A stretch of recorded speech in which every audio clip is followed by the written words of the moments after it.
नमस्कार दोस्तों, मैं पूर्व सैनिक कपिल फौजी।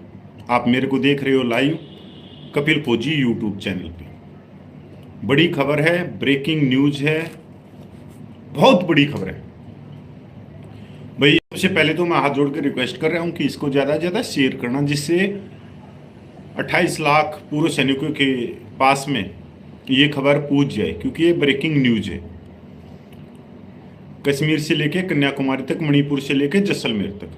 और इसलिए जरूरत है क्योंकि पूर्व सैनिकों की जो जायज मांगे हैं उनके ऊपर एक बड़ी खबर आ रही है। और सबको मालूम है कि जो पूर्व सैनिकों की जायज मांगे क्या है।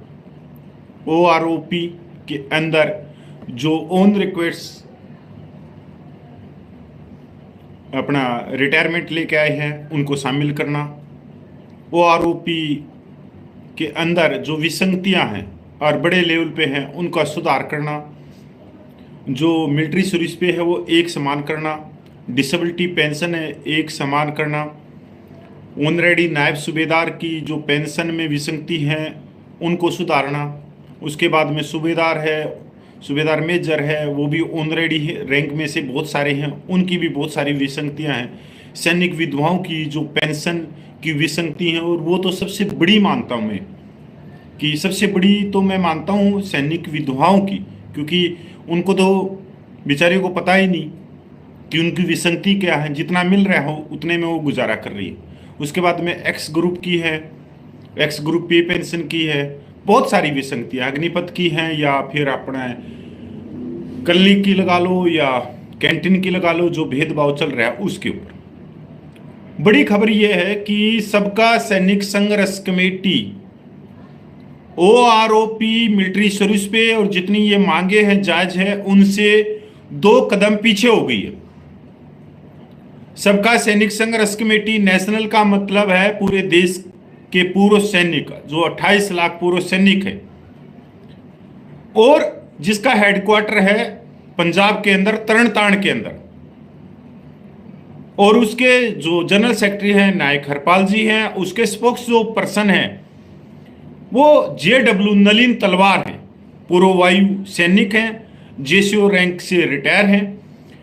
उन्हीं के हवाले से आज फिर एक खबर आई है कि सबका सैनिक संघर्ष कमेटी OROP मिलिट्री सर्विस पे का जो भी धरना चल रहा था उससे 2 कदम पीछे चल रही है, वो आगे नहीं आएगी। कितनी बड़ी बात है। ये बातें मैंने पहले भी बताई हैं, पिछले 15 दिन से मैं इन बातों को बता भी रहा हूं, पर आज और ज्यादा फैसला हुआ है कि नहीं, क्योंकि सबको मौका मिलना चाहिए।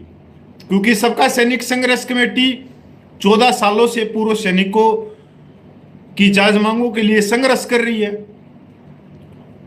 पिछले 14 तो नहीं, अभी तो मेरे ख्याल में 16 साल के करीब हो गए होंगे, 16 साल के अंदर उसने दिल्ली के अंदर आके 29 आंदोलन करे हैं। एक तहसील से उठ के एक संस्था दिल्ली में आके 29 आंदोलन करे हैं उसने।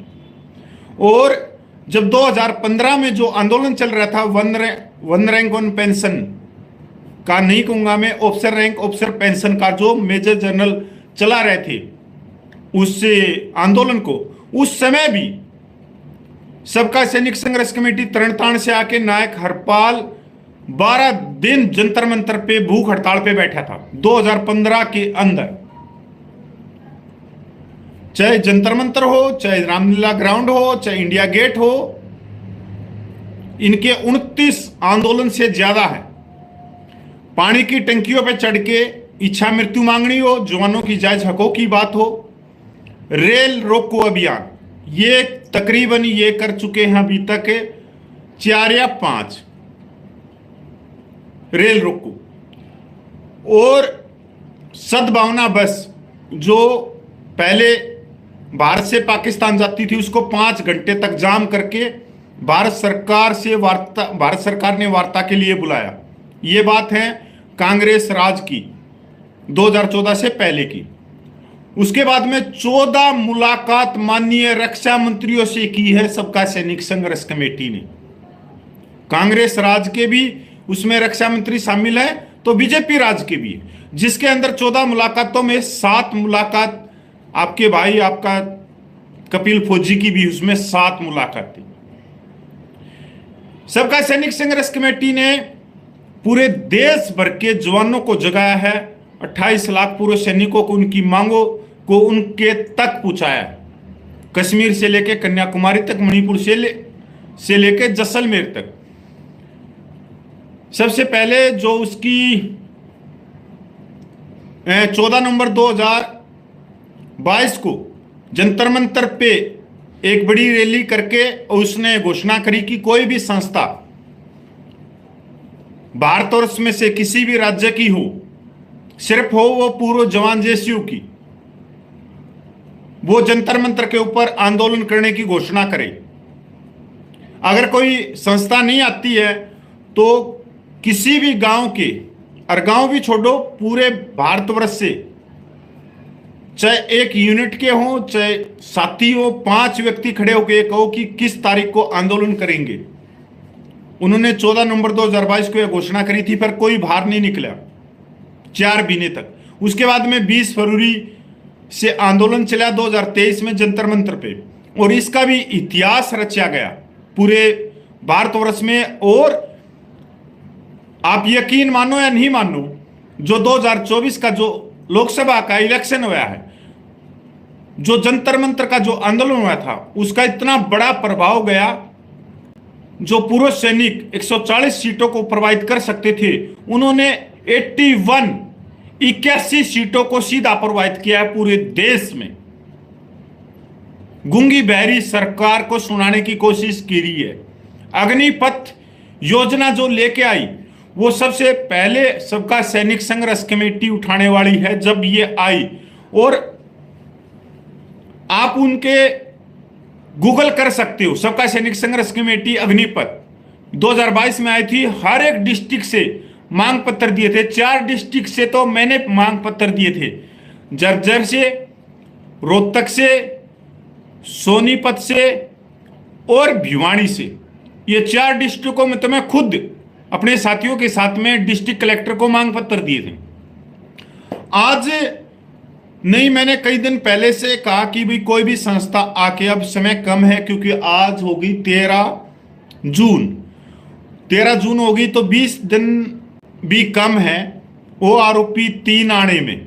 उसके लिए पूर्व सैनिकों की संस्था को आगे आना चाहिए, खासकर जो जेएसयू रैंक संस्थाएं हैं, क्योंकि भारतवर्ष में पूर्व जेएसयू की जो संस्थाएं हैं वो 99.99999, मतलब एक तरह से 100% पूरे देश में जितनी संस्थाओं के जो अध्यक्ष हैं वो जेएसयू रैंक है। हाँ, वैसे 86-87% सिपाही से हौलदार है पूर्व सैनिक, पर उनके जो अध्यक्ष हैं वो जेएसयू है, उनको बाहर आना चाहिए। और हम पिछले 15 दिन से तो मैं अपील कर रहा हूं कि कोई भी जेएसयू रैंक की संस्था बाहर आओ, जंतर मंतर पे आंदोलन करने की घोषणा करो, हम उनके साथ हैं। अगर किसी भाई को ये चाहता है कि कपिल भाई उसमें नहीं आना चाहिए या दूसरे सदस्य नहीं आना चाहिए, तो हम नहीं आएंगे आप लोगों को, क्योंकि बहुत सारे जो गोल टोपी वाले थे या यूट्यूबर थे, सैनिक वेलफेयर के नाम से चला रहे थे, कोट टाई वाले थे, या बहुत सारे आपने देखे होंगे कंबाइंड ड्रेस वाले थे, जो हाउसिंग सोसाइटी के जो अंकल जी बोलते हैं, जो व्हाट्सएप माफिया पे बैठे रहते हैं, वो आए दिन मैसेज करते रहते थे और आए दिन आज भी मैसेज करते रहते हैं। और तकरीबन उसमें 100 के 100% पूर्व जेएसयू जन जो भाई मेरे खिलाफ या किसी और सदस्य के खिलाफ बोलते हैं कि इनको पीछे कर दो, हम आगे आ जाएंगे। भाई हम पीछे हो गए, पूर्व जेएसयू साहिबान हम पीछे हो गए हैं, आप आगे आके जवानों का हक दिला दो। सबका सैनिक संघर्ष कमेटी तरनतार्ण के स्पोक्स पर्सन JW नलिन तलवार ने जो मैसेज मेरे को दिया उसके अनुसार वो पीछे हो गए। हमने आंदोलन करना सिखा दिया। सबका सैनिक संघर्ष कमेटी ने पूरे देश की संस्थाओं को, कम से कम आप तो आगे आओ। कोई उत्तराखंड की संस्था बाहर निकलो, कोई हिमाचल की निकलो, कोई पंजाब से निकलो, कोई हरियाणा से निकलो, कोई राजस्थान से निकलो, कोई केरला से निकलो, कोई उड़ीसा से निकलो, कोई असम से निकलो, कोई मध्य प्रदेश से निकलो, कोई तो निकलो, कोई जम्मू से निकलो। हमारे जम्मू के अंदर बैठे हैं, बहुत ही सम्मानित हैं ऑनरेडी कैप्टन महेश शर्मा साहब, कृपया करके महेश साहब आप भी आगे आओ और करो आंदोलन करने की घोषणा, हम आप लोगों के साथ में।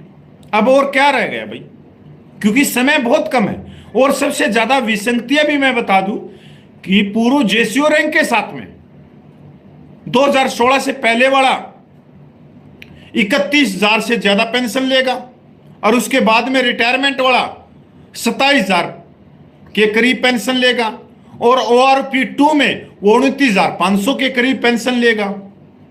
देखो कितना वो गैप हो गया कि 2000 जो 1 rank on pension second revision की, वो पहले से ही कम है। वो रिवीजन के अंदर ही वो जेसीओ रैंक की पेंशन कम आई हुई है 29,000। तो पिछले वालों की कैसे बढ़ोतरी हो सकती है, क्योंकि पिछले वाले तो ज्यादा ले रहे हैं 31,500। अगर अगले वाले 35-40,000 पेंशन ज्यादा लेंगे तो वो पिछले वालों को पास होगी।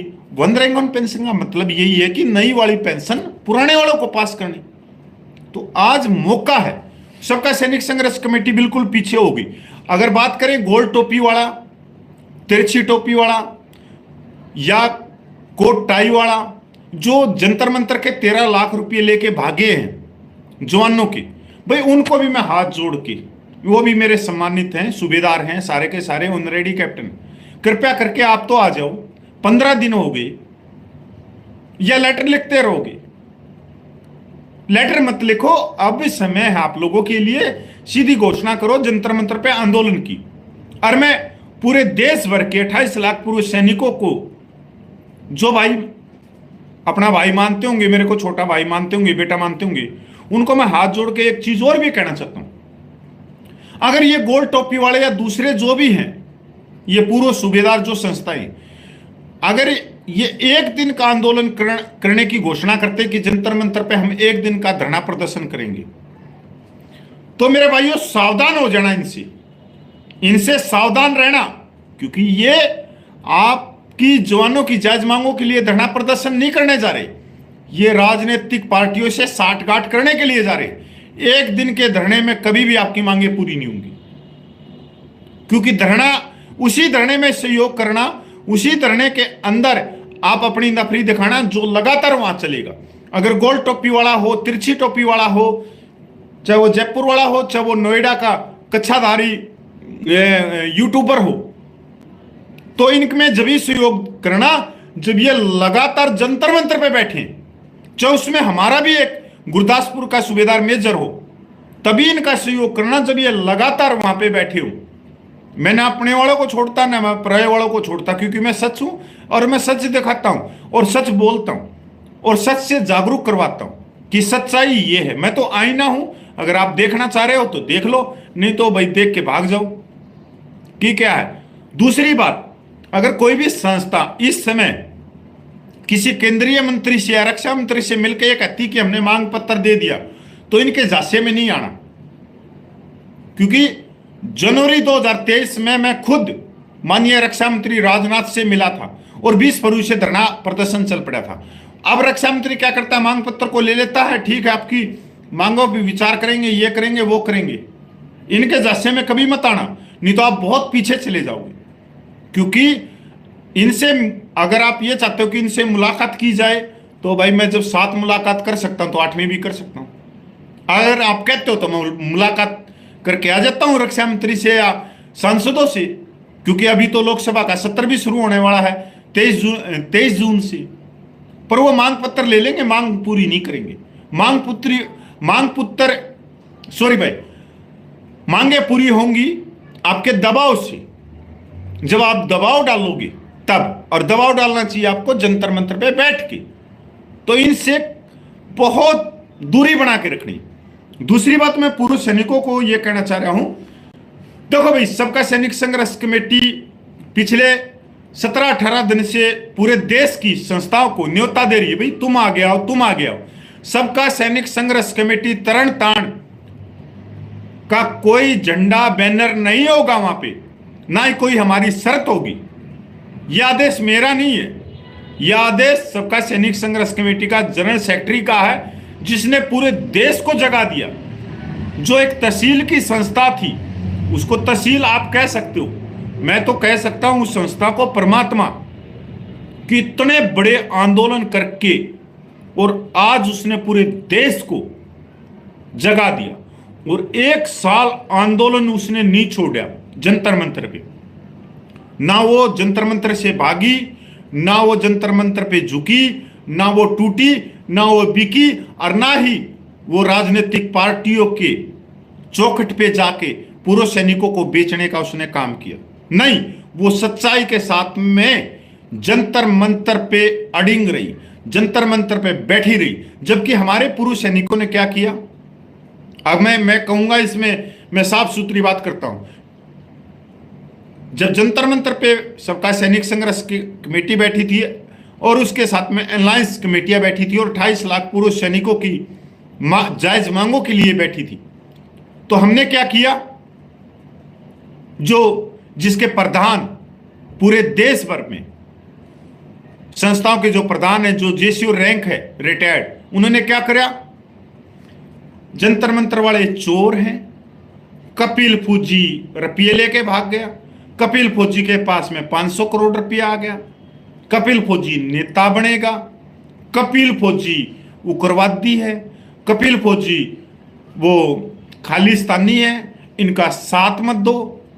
मतलब ये आरोप हमारे पे लगते रहे, पर हम आरोप से नहीं डरे, क्योंकि संघर्ष तभी आगे बढ़ता है जब सामने वाले टक्कर देने वाले हों, वो आपके ऊपर आरोप लगाए, प्रत्यारोप लगाए, आपको बदनाम करने की कोशिश करे।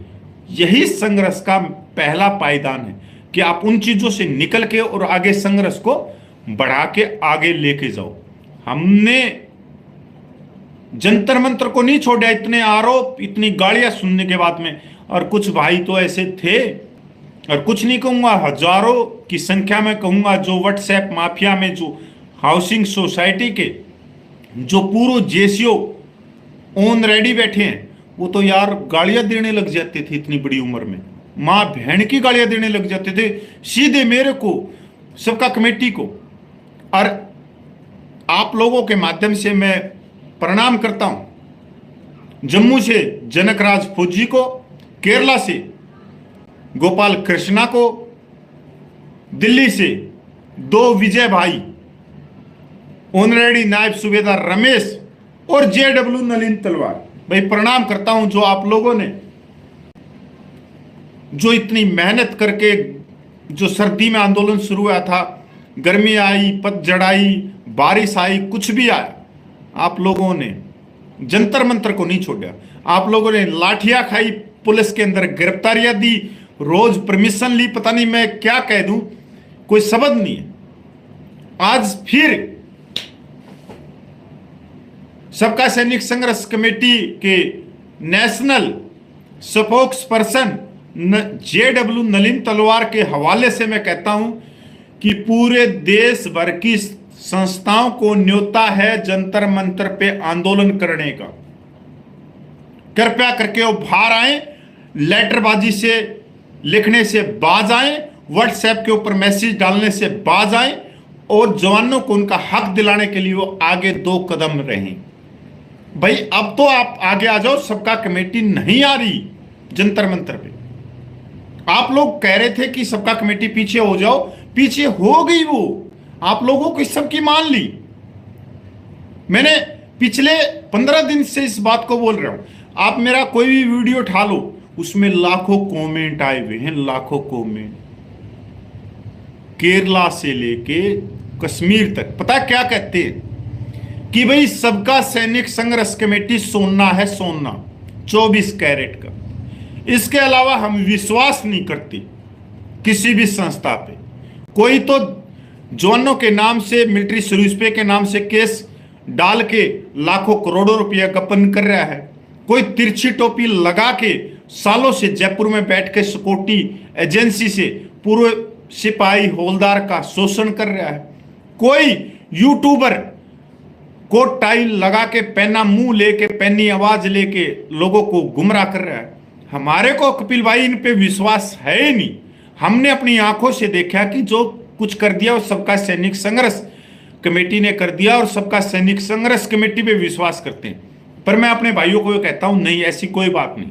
जो आगे बढ़ेगा, आप लोगों का जो साथ मिला तो वो भी अच्छा कर सकते, उन पे भी विश्वास करो, वो भी कुछ ना कुछ करेंगे। पर हां, इतना ध्यान रखना कि वो एक दिन का आंदोलन करके जंतर मंतर से ना जा सके, क्योंकि एक दिन के आंदोलन से मांगे पूरी नहीं होंगी, उससे वो राजनीतिक रोटियां सेक के आएंगे। इस चीज का बहुत ध्यान रखना, क्योंकि जंतर मंतर पे जो आंदोलन चला था उसको भी बेचने का काम गोल टोपी और यूट्यूबर ने किया था। तो इन पे बहुत पैनी नजर रखनी है आप लोगों को। सबका कमेटी नहीं आएगी, आप तो पूरे देश की कोई भी संस्था, किसी गांव लेवल की, तहसील लेवल की, स्टेट लेवल की, कोई भी बाहर आ जाओ। ये जो कंबाइंड रेस के ये पूरो, जिसमें तकरीबन पूरो सूबेदारी थे और एक आधा हवलदार ये सिपाही थे, जो रिटायरमेंट होने के बाद में कंबाइंड ड्रेस की जैकेट बनवा के घूमते रहते हैं दिल्ली में, पंजाब में, हरियाणा में, हिमाचल में, उत्तराखंड में, इधर से। ये जो जोखर टाइप के हैं भाई, इनको भी मैं हाथ जोड़ के रिक्वेस्ट कर रहा हूं, आप भी आओ और आंदोलन करने की घोषणा करो। अब वो जो एक सूबेदार था, क्या नाम था उसका, चौहान साहब क्या था, अरे भाई कहां गुम हो गए? पूरे देश को आप राजनीतिक में झोंकना चाह रहे थे, पूरे सैनिकों को झोंकना चाह रहे थे। आपने पिछले 2014 से मैं जानता हूं 5 पूर्व सैनिकों के नाम से पार्टियां बना ली, अलग अलग। कभी जनता ब्रिगेड बनाई, कभी जय जवान पार्टी बनाई, कभी जय जवान किसान पार्टी बनाई, पता नहीं कितनी पार्टियां बना ली। अभी नए लोग तो ये सोचते हैं कि ये एक ही पार्टी, नहीं नहीं, बहुत सारी पार्टियां पहले निकल गई।